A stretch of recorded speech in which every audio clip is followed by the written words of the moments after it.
don't know, 10 years ago? Has it been that long? I walked into a 18-wheeler sales lot, a truck sales lot. And I'm looking around, this looks interesting. And I hear a salesman, "Miss, can I help you?" Well, yeah, I'm going to night school to learn to drive an 18-wheel, and I figured it's time that I see the inside of one, so I know what I'm getting into when I get my commercial driver's license. He looked at me, "You gonna drive an 18-wheeler?" I said, "Yeah, why not? It's good for everybody, right?" The school had no problem taking my money. So he showed me the inside, and I looked around, and I'm like, oh wow, it's small in here. But that didn't stop me. I said, this is exciting. I finally get to see the inside of a vehicle that I have been dreaming about since I was a little girl. When I was a small little girl, my dad had told me, every time we got in the car and took a road trip, do whatever the truckers do. If they slow down, you slow down. If they go wide open, you go wide open. They have the CBs, they know where the cops are, don't worry about it. And he'd always told me that truckers take care of themselves. I liked the sound of that. When I was in high school, around the corner from where I lived, there was a trucker.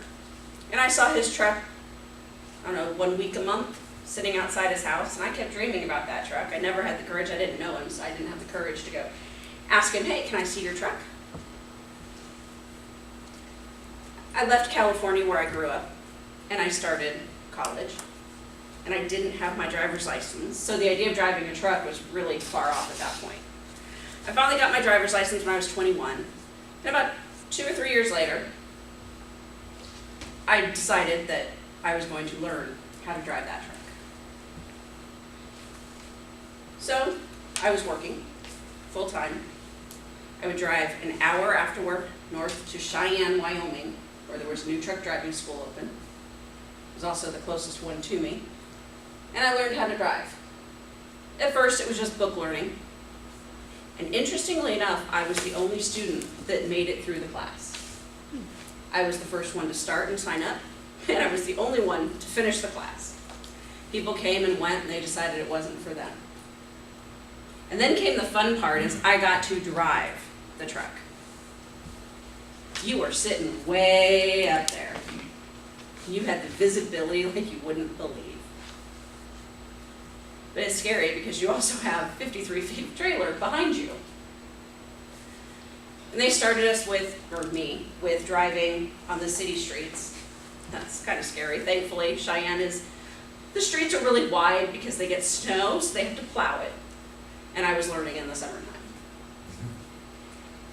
Eventually, I learned how to drive, except for backing up that tractor trailer, which is a crucial part to getting the commercial driver's license. You have to back it up without knocking the cones over. I practiced, I paid extra money to keep trying and keep practicing, and I always knocked the cones over. I'm like, I'm giving up. There's no way I'm going to pass my commercial driver's license test. And I did. That next Saturday, after the class ended, I went and took a practical test driving around. Had a couple of close calls, one with a dog. Thankfully, the dog didn't enter the street. And then came time to back the truck up. Mind you, I still had not succeeded at this point.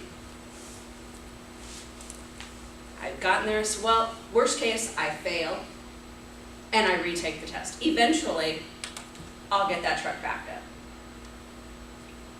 I backed it up.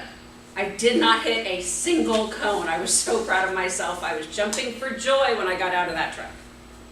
I got my driver's license, my commercial driver's license. Now what to do with it? It took me 3 months to get a truck driving job because I was female. And apparently, trucking companies hesitate to send female drivers out with male trainers. Don't understand why, but they're very selective about which ones they'll send you out with. So about 3 months later, I finally got a job, and it was great. I became good friends, and I'm still in contact with the trainer that I went out with. And then about 8 years later, I decided that I'd had enough trucking because I was becoming complacent. and I was wanting to do other things while driving down the road. So I exited that field and moved to Florida to become a lawyer. Normally it's the other way around. Lawyers become truck drivers. Very few truck drivers become lawyers. But that's what I did, and that's where I'm at now. And I moved and I stayed. I did not intend to stay in Florida, but I did stay in Florida, obviously, since I'm here before you all. But the truck driving was a very interesting way of life. I learned a lot about myself and about other people, and I learned about our country, and I met friends and family that I had never seen before, because I was driving around the country. I could stop and visit them. And it fueled my love for travel.